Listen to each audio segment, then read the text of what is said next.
April 3rd, 2019. Welcome for meditation in our class. Tonight we will be question and answer. So I just came back from the praying for 100 days of the person passed away. So do you have any question, comment about your learning from the Dharma, the teaching?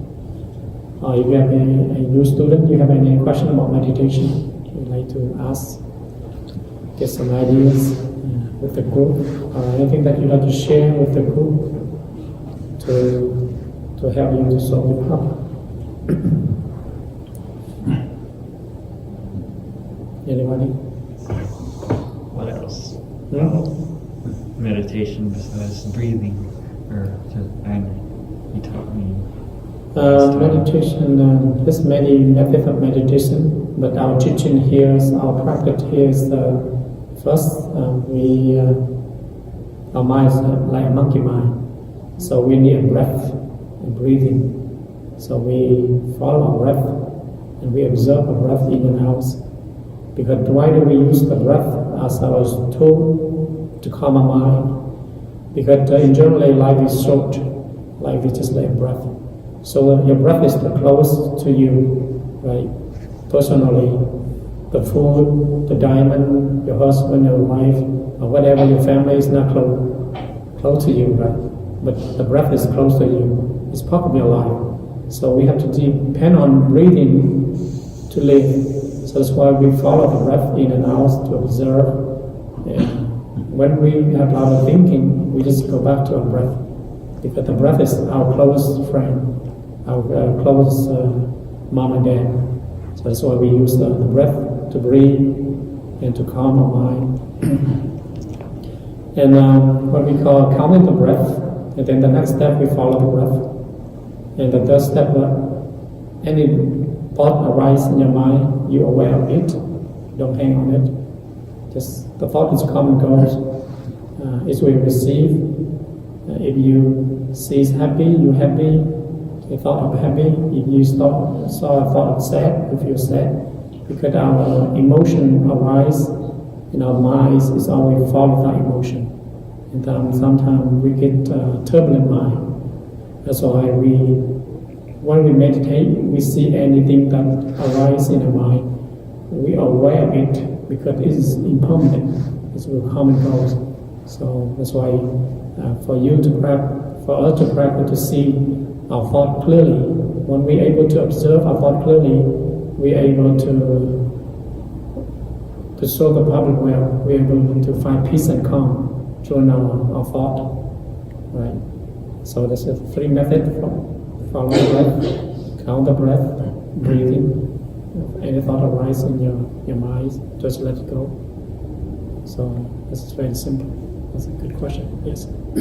So here, when we're meditating, it's wonderful and it's easier. Mm-hmm. But say in your personal process, personally, your personal meditation, if you're having a really difficult time, do you think it's a good idea just to stop, get up, do something, and come back to it, or just try to work through it? Because meditation sometimes depend on the day you meditate, right? So here we don't want to run away. Right. We want to observe. Sometimes we meditate, we feel good, we feel happy. That's still attachment. Sometimes we feel angry, fear, anxiety, or sometimes that might get upset when we meditation. We observe and we know it. But all the time we sit, we just sit and observe and just see. So don't give up and go away, and the next time you sit, and it will come again. Right. So here we just sit and follow breath. If it's too difficult that time, try to sit a different time instead of that time. Because depending on the day your mind is wild. Late in the morning the best. Yeah. Yeah. I agree. But during the day you have a lot of pressure, a lot of anxiety, a lot of fear. Just do a walking meditation, or do some garden, or do something instead of sitting. So just because sitting make you more struggle. Right. Right. So meditation is every moment you see your mind, not just sitting, but when you walk in, you do garden, you driving, so you do all the four positions. Yeah. So if you feel sit, make something struggle, just try to stand up and do something else instead of sitting. If it make you look more tired, you lost more energy when that time of sitting. That's a good question. Anybody else? Any question, comment? Daniel? Sure. I have two questions. Okay. In the Heart Sutra, at the very end, we say the mantra. And my two questions are, why is that in a different language? And when you do it in Vietnamese, is it also in a different language? This is Gata is Pali. The original is Indian language, Pali or Sanskrit. But when we translate from India to Vietnam, we pronounce differently. So the pronounce is different. The word is the same, but this is when you transform to a different language, you have to pronounce to that language, that culture, so people can understand. So like the hat, you wear hat, right? But in Vietnamese we call it mole. See, same thing but different. So in Vietnamese you write it differently, but do you say it the same? We call yip day, but the meaning is the same, but we pronounce differently because we have to pronounce that language differently. So we say differently, pronounce differently, but the same meaning. So instead of saying gate, you say what again? Yip day. Eat day. That sounds totally different. Yep. It's like the hat and the mole. Of course. It's like the Vietnamese and English. Right, but gate is not English. It's Pali. It's all. But but English they have no word. The English down here is gone, beyond gone. Just translate down here. You can recite gone, beyond, gone, for beyond. But when you recite that, you don't feel Right. mantra. So you answer my question. So in Vietnamese you don't say gate. No. Or gate. We just like, but here it's like meaning English. English they translate too, but we don't recite in English.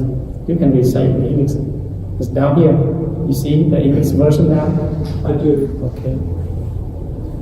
Thank you. The second question? That was it. Oh, Two questions.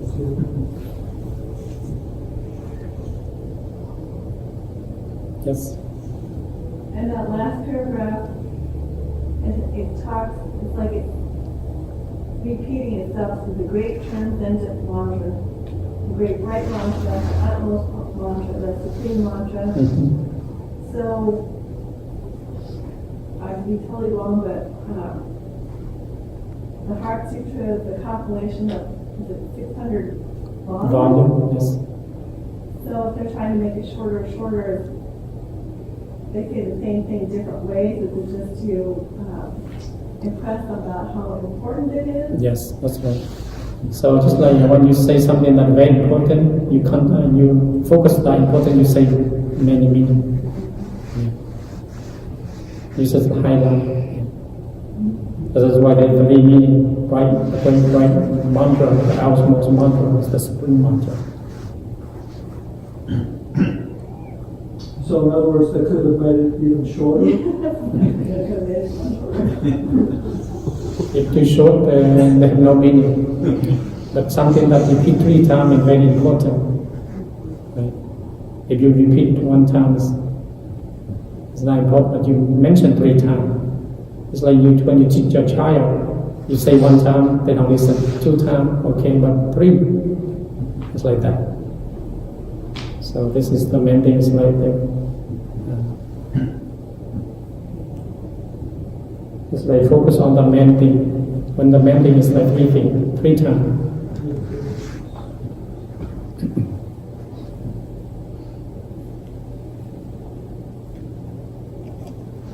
Okay.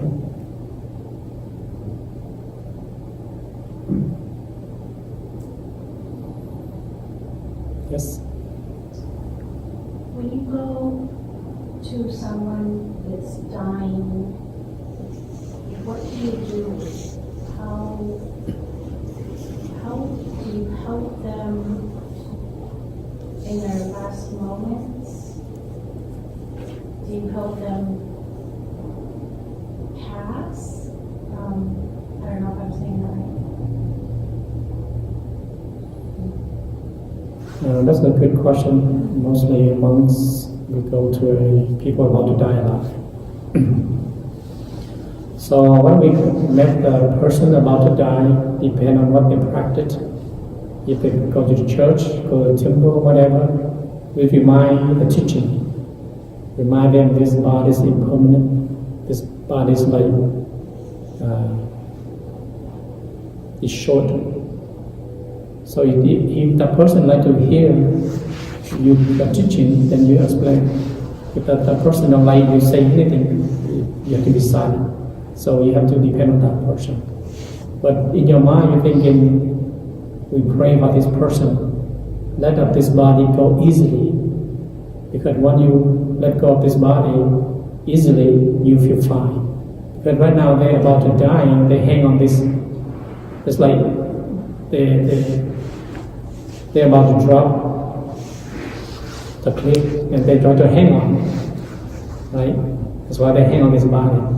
So that's why you have to explain to them this body is impermanent, this body is not your, this body is you just borrow, this body is the four element. So we try to explain them, and when they understand the body, oh, this body is not mine, then they can able to let go easily. But if a person they don't want to hear that thing, you have to be silent. But you always say in your mind that praying this person to let go of this body easily. So it depends on the person's situation, right? If the person don't like it, you say it, and they get more upset, right? Because they hang on this body, right? Depend on the person. That person need love, need comfortable, need some speak nice word. Just remind, explain them the meaning of life, what you have done, the good thing in life. Remind them what they have done, the good thing. So it depends on the person about to die. Is they able to speak, or they able to hear, or they are in a coma. Depend on the situation. So many situations you can talk about. So the main thing is that you look out of your eyes and feel, you send out compassion. You send out your love and compassion to them by smiling. Right? Sometimes you don't have to say anything, but you come with them with your whole heart, and they can able to feel it to the observe energy from you. Because some people cannot hear, cannot say anything. So the main thing is that when we go to the person about to die, we don't get upset, fear, anxiety, because they can feel your energy. Right? You have to kindness, compassion, loving, kindness, show compassion, so they can feel your positive energy. If you have a day you have a lot of stress, anxiety, and fear, you go to that person, they can feel your negative energy. So that's why before we go to the person about to die, we have to clear our mind, calm our mind, get more energy, and then we are able to come with them. So we practice the breath Yes. with the breath. So when you're dying, your breath is gone. That's right. But there's got to be some others. Your mind's still working. Yes. So how can you? I mean, is somebody that's really evolved? So like your teacher, what is he doing at the moment of death? They just expand you, transform to a different body, Yes, get another clothes better, but go of this body. I mean, he's prepared for dying totally different than like a normal person is Yes. prepared for his death. This is the person living or the person who passed away? Somebody that is spiritually realized, the way they're preparing for death is Yes. totally different than how I know how to prepare for death, I see. right? Yes. So So your question is? then somebody, like the way we practice, we're going with our breath. Yes. So if I would go drive my car and die tonight, you know, I'd want to have something to take with me besides my breath. Everything with you already. Your breath is not part, it's part of you. Your breath is just a body, Yeah. just the air. You cannot take with you. So what am I The going thing to use to you take get? with you is the good karma, the thing that you create every day. Your kindness, your compassion, your loving kindness, your calm mind.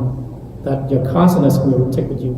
So that's your vehicle? Three things that you take with you when you pass away: good karma, bad karma, and no karma. The good karma you create, you do nice thing, good thing to other people, loving kindness. But the bad karma is that you do all this thing. So that three thing you will take with you to transform to a different body, to observe a different body. So you understand that? So that's why we try to make good karma, so that good karma will come with us from our consciousness. Yes. Is that for like the next time around? To the next life. To the next life? Yes. If you do good karma this life, you transform to a good karma. You have a better body.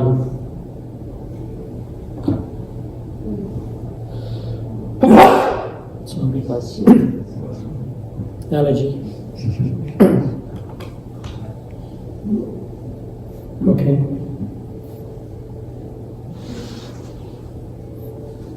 Yes, go ahead. Did you say you also take the no karma with you? Yes. Could you explain that? The no karma is the karma that you don't create good or bad. It's a clear word. You have no karma. Is that better than good karma? Yes. Or the same? Yes, you are free of samsara. Good karma, you stay in samsara. Bad karma, you stay in samsara. No karma, you are enlightened. Yes. Okay. I was listening to some Dharma talks, and they added a third thing that we bring along with us. They said tendencies, like maybe morality or something. Can you expand on that? It's the other thing is the power of karma. That's why it's somewhere good karma and bad karma.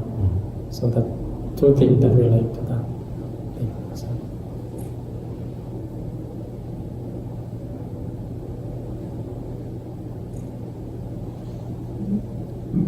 Go ahead. When you die, do you take any of your personality or consciousness or memories or anything like that with you? Yes, everything is stored in your consciousness to transform a different life, and then suddenly you black out, you don't know anything, and then you have a new body, and then from baby, and suddenly, just like right now, you can look to your consciousness. So everything is nothing is appear or disappear. Everything is stored in your consciousness. But the right time is coming out. Just like people, why the baby get angry? Where's the anger come from? Right? Just the baby has to be pure, but the baby get angry from in the stored consciousness.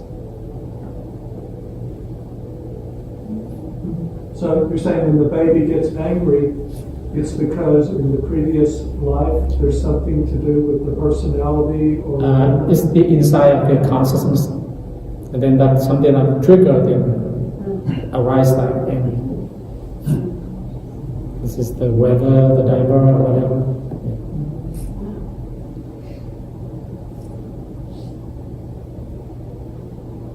Yeah. Because everything is stored in your consciousness. What do you call everybody has that stored consciousness. You can go to you can look up stored consciousness. You will go more detail about everyone have that. Everything you listen, learn in this life, past life is stored in there. That's why when meditation is coming out. Something from the past.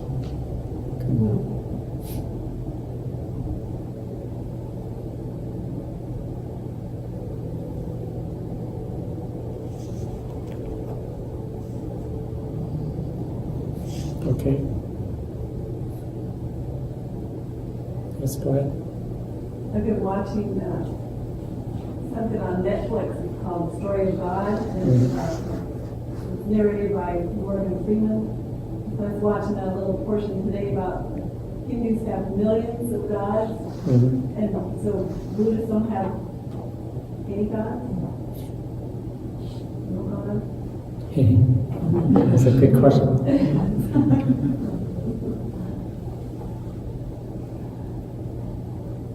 It depends on what you talk about. In Buddhism, there's 32 types of heaven. So God is part of the heaven. Yes, in Buddhism they have God, but they still in samsara. Yeah, they still rebirth and death.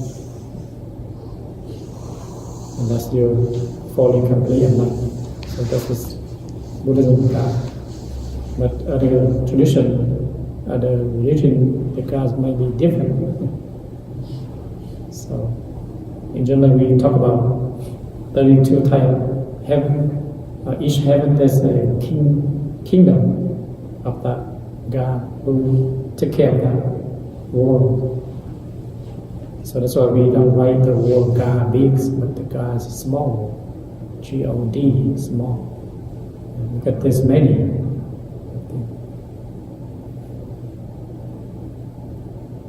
So one of the students asked, do you believe in God or not? We don't question that, we don't answer that. Because if you say no, then you just say yeah, then it's still duality.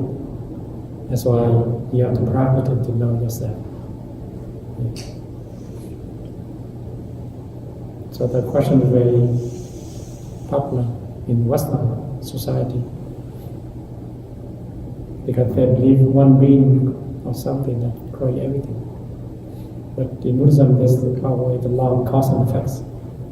Not just one thing, but many things form. So like your body is not just a mom and dad. The sunshine, the water, everything create to calm, create. Not just one or two person. There's many causes.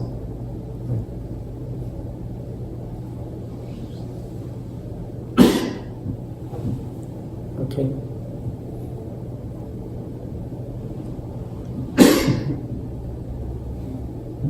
Go ahead. Yeah, I got here an hour early tonight. I looked at the clock, and for some reason I misread the time. I see. So I came here an hour early. That's good. You're diligent. But the parking was very easy to find. No problem. Yeah. Next time come early. Huh? Next time come early. Right. And so I walked around and looked at things, and the monastery looks very nice. Somebody has done some real work, like down in the kitchen. That we did the ceiling, really beautiful.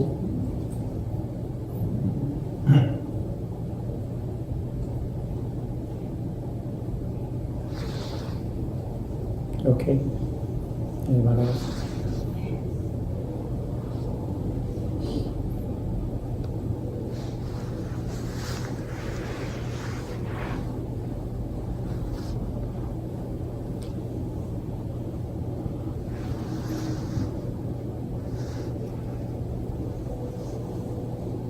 That's correct.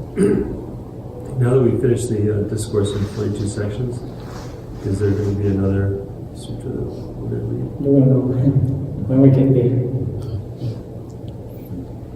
So we just learn every day something new. So next time I will talk about single topic. We don't go. Sorry, talk about what? Just some kind of single topic. Okay. Not just like the whole sutra, but the whole sutra is like take many months. So next week we have a topic, and next week we have a topic. So we are able to observe the topic and put into practice. Because the Buddha teaching is in many sutra, so I'll probably look into the smaller. Or anything that you like to learn, you can send it out. Anything that you like to clear. So when we come to the class, usually discussion, people like to learn more than lecture. So if you have any topic that you want to read or want to learn some more, you can send and we can explore more detail.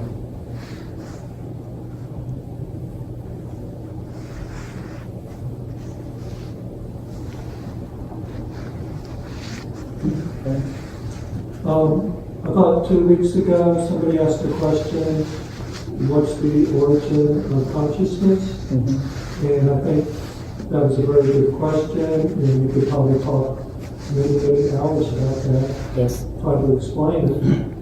And I'm not even sure exactly what consciousness is. Mm-hmm. It's kind of a mystery. Anyway, I just thought it was a very good question. Yes. Okay.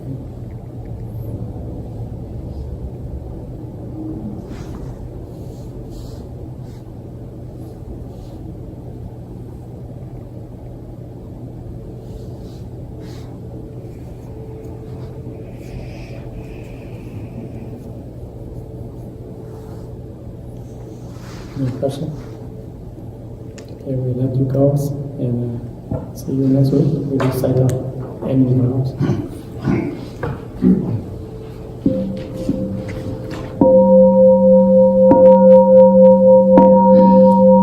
Leaving me not memorable, I vow to save him all. Afflictions are endless, I vow to bear him all. The Dharma gods are uncountable, I vow to study them all. The Buddha ways themselves, I vow to attain it. I vow that merit and virtue from this will goes everywhere, and reach everyone, so that all of us and all living beings will rise up to the